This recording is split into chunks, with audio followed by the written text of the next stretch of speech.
타임 건작동 말씀 묵상. 안녕하세요. 6월 4일 금요일 묵상을 나누도록 하겠습니다. 잠언 18장 13절에서 24절의 본문으로 정신이 꺾이면 이라는 제목의 묵상을 나누겠습니다. 에볼라, 사스, 메르스라는 듣보잡 바이러스가 갑자기 지구를 강타하더니 급기야 코로나19라는 바이러스가 전 세계를 강타했습니다. 당연히 건강을 지키는 것에 대한 관심이 지대해졌습니다. 하루에도 몇 번씩 코로나 이야기를 듣습니다.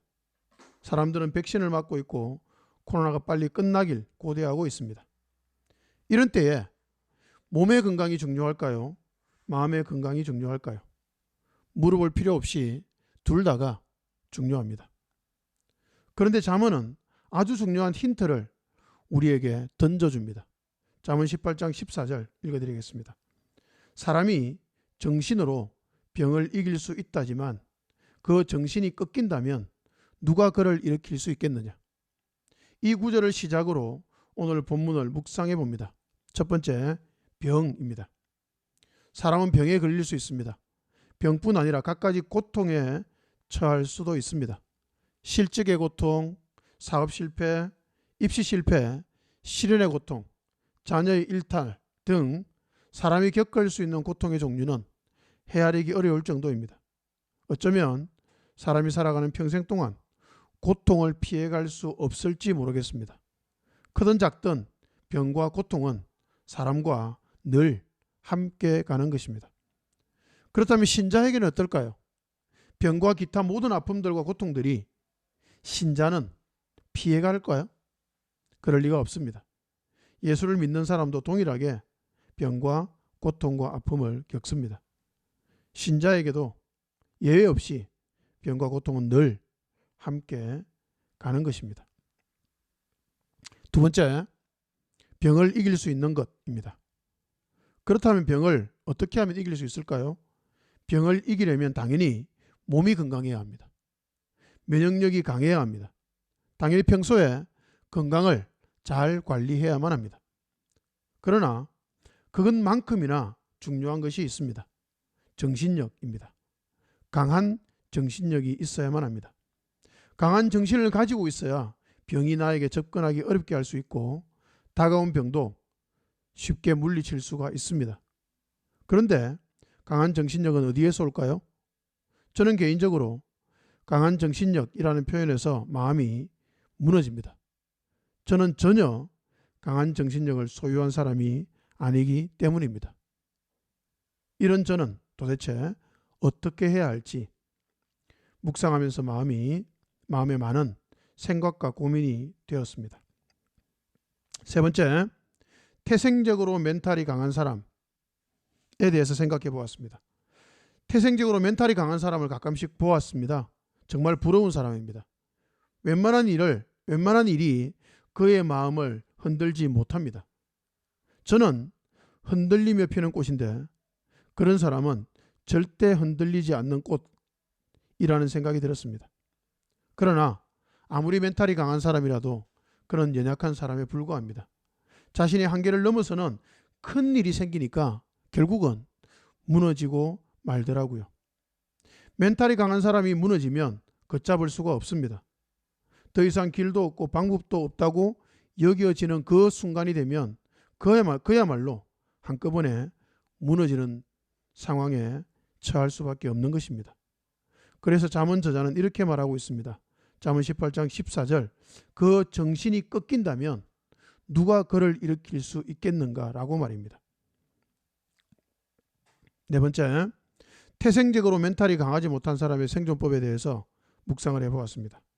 태생적으로 의지가 강하고 강철 멘탈인 사람은 저희 논외로 하기로 했습니다. 그분들은 알아서 잘 살아갈 것이기에 그렇습니다. 그러나 멘탈이 그다지 강하지 못한 사람은 저희 이 묵상이 조금은 도움이 될지도 모르겠습니다.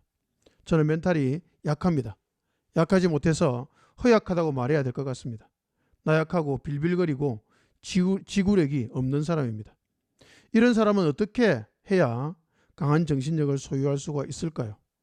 두 가지를 해야 할 것 같습니다. 첫 번째, 자신의 정신이 강하지 못하다는 것을 솔직하게 인정하는 것이 중요합니다. 강하지도 않으면서 강한 척하는 것은 스스로를 속이는 것이요, 다른 사람도 속이는 것입니다. 그 어색함은 금방 탄로나기 마련입니다. 자신의 연약함을 솔직히 인정하는 것이 훨씬 아름다울 뿐 아니라 인정하는 순간부터 해결의 가능성이 조금이라도 생기기 시작할 수 있습니다. 두 번째, 완벽하게 강한 누군가를 의지하는 것입니다. 문제가 있죠. 완벽하게 강한 사람이 없다는 점입니다. 그래서 사람은 사람을 의지해서는 안 되는 것입니다. 완벽하게 완전하신 분은 하나님밖에 없으니 당연히 하나님을 의지해야 합니다. 그렇다면 하나님을 의지한다는 것은 무엇일까요? 다양한 관점으로 설명이 가능하겠지만 제 경험을 통해서 매우 중요한 두 가지 모습을 말씀드리고 싶습니다. 첫 번째, 하나님 앞에 가서는 우는 것입니다.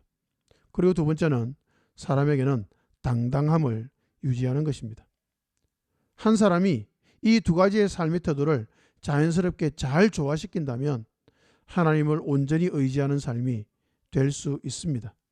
하나님을 의지한다는 것은 하나님 앞에서는 겸손해지고 낮아지고 아픔을 토로하고 운다는 것입니다. 그렇게 하고 나면 놀라운 사실을 경험합니다. 하나님 앞에서 마음껏 울고 나면 사람 앞에서는 당당할 수 있게 된다는 사실입니다.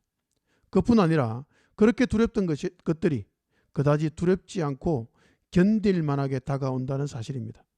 그렇게 살아가다 보면 한없이 허약한 멘탈을 가진 사람임을 너무나 잘 알고 있는데 어느 순간부터 쉽게 무너지지 않는 자신의 멘탈을 발견하게 됩니다. 그 상태가 지금 저의 상태인 것 같습니다. 때때로 멘탈이 쉽게 무너지지 않는 자신을 보면서 놀랄 때가 많습니다. 예전과 너무나 많이 달라진 자신의 모습이기 때문입니다.